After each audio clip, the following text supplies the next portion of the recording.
सुबह ईशान की एक सर्जरी थी। 10 बजे तक वो घर आया। दादी रेडी ही थी तो दोनों निकल गए विनोद नगर के लिए, जहाँ दादी की सहेली रहती थी। दादी आज बहुत सालों बाद जा रही थी अपनी सहेली के यहाँ। उन्होंने एक वादा किया था अपनी दोस्त से, वहीं पूरा करने जा रही थी वो। तकरीबन 6 घंटे के सफ़र के बाद 5 बजे के आसपास दोनों विनोद नगर पहुँचे। एक हवेली के बाहर ईशान ने गाड़ी रोकी, जो कि दादी की दोस्त का घर था। ईशान कभी नहीं आया था यहाँ, लेकिन दादी और दादाजी पहले यहीं रहा करते थे।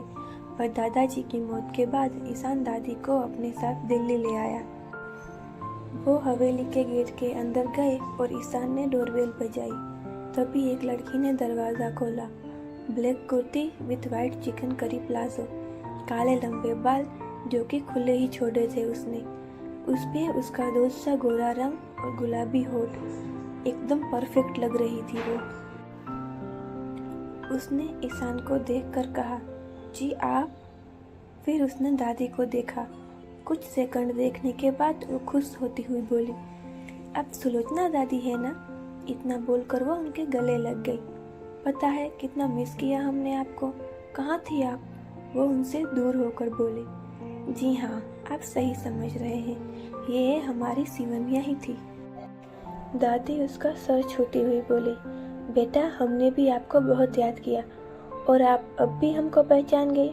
इतने सालों बाद देख रही है आप। सिवन्या ने उनका हाथ पकड़ा और अंदर ले जाती हुई बोली, हाँ तो पहचानते कैसे नहीं, आप हमारी प्यारी दादी जी हैं। आपने बचपन में हमें कितने लड्डू खिलाए।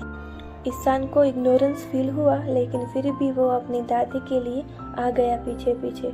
सिवन्या ने दादी को बैठाया और फिर अपनी माँ को आवाज़ देती हुई बोली, माँ, बड़े पापा, जल्दी नीचे आइए। उसकी आवाज़ सुनकर सब नीचे आ। नीलाजी नीचे आती हुई, क्या हुआ बेटा? मगर जैसे ही उनकी नज़र दादी पर गई, वो काफ़ी खुश हो गई और उनके पास आकर उनके पैर छूकर बोली, दादी आप? इतने सालों बाद। वो उनके पास बैठ गई। अचानक से आप लोग चले गए, किसी को कुछ खबर ही नहीं दी। तब तक विक्रम जी और देविका जी भी आ गए। सब इतने सालों बाद दादी को देखकर बहुत खुश थे। ये है हमारा पोता ईशान, एक डॉक्टर है, दिल्ली में इसका खुद का हॉस्पिटल है। सब ईशान से मिले। वो बस सबको देखकर हल्का सा मुस्कुरा दिया, क्योंकि ज़्यादा बोलना तो उसे वैसे भी पसंद नहीं था। बाकी सब बातों में लग गए। ईशान की नज़र ना चाहते हुए भी बार बार उस पे जा रही थी। उसकी सादगी से वो अपने आप को उसे देखने से रोक नहीं पा रहा था। फिर उसने सर झटका और अपने फ़ोन में लग गया, क्योंकि किसी लड़की को ऐसे देखना सही नहीं लगा। ईशान की माँ और शिवन्या की माँ दोनों बहुत अच्छी दोस्त थी। दोस्त क्या, बहनों जैसी थी। दोनों एक दूसरे की खुशी के लिए कुछ भी कर सकती थी। लेकिन अनुराधा की मौत के बाद सब कुछ बदल गया। नीला जी ने अपनी सबसे अच्छी दोस्त खो दी। ईशान को देखकर उसे उनकी याद आ गई। वो ईशान के पास आई और उसके सर पर हाथ रखकर बोली, बिल्कुल अनु जैसा लग रहा है। उन्होंने झुककर उसका माथा चूम लिया।